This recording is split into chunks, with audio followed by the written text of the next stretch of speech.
The Joe Rogan Experience. Have you ever considered something alternative to air-inflated tires? Have you seen some of these alternatives that have essentially spaces in between the upper wall and the wheel?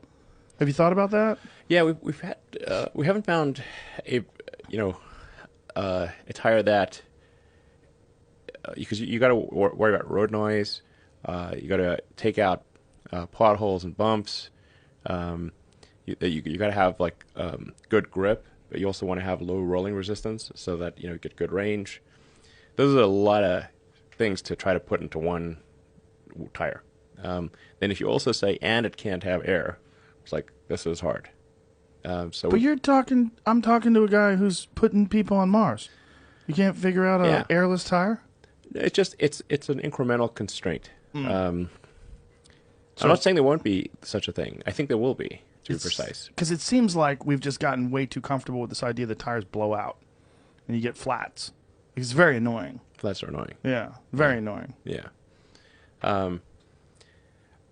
Non-sport tires, by the way, are much less likely to have flats because they have more bounce. Like let's say you hit at the edge of a pothole. If you got more rubber wall, you got a longer way to go before you pinch the tire. So, sport tires tend to have more flats, especially in LA potholes. That's the worst. Yeah. Well, there was one particular pothole on Sunset Boulevard. It would just take out so many Model S, like a boom boom, both sides of the car. Really? Yeah. Damn. Steven Spielberg was actually once. It's like, hey, Steven Spielberg is like 2 tires went. I was like, God damn it, I know that pothole. I feel like you can pay to fix that.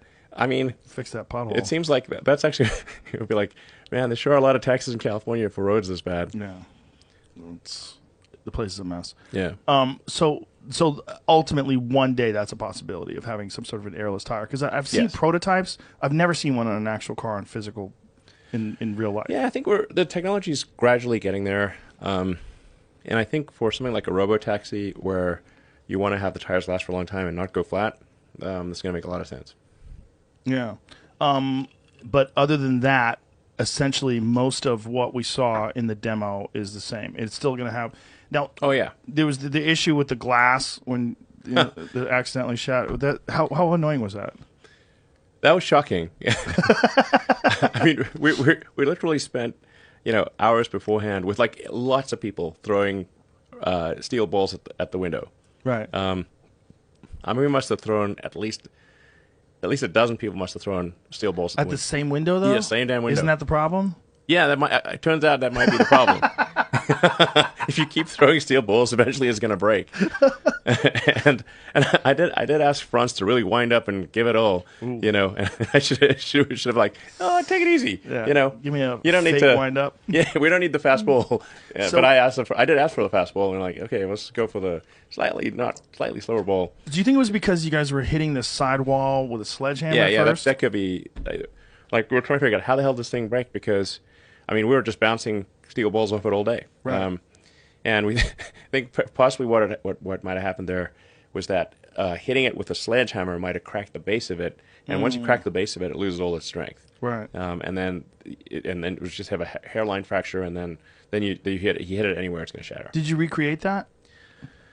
We didn't. It's also hard with test glass, like with like when you actually do production glass, it's much more robust than demo glass.